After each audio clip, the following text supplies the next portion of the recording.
Yes, hi, I'm Vibhakar, co-founder of Torus Robotics Private Limited. We are based out in Chennai, and this is the third edition that we are participating in this expo.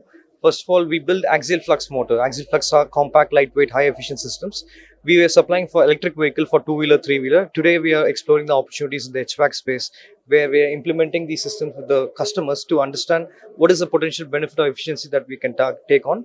So we are working on replacement of the existing EC motors that is currently being imported from Germany at a higher cost.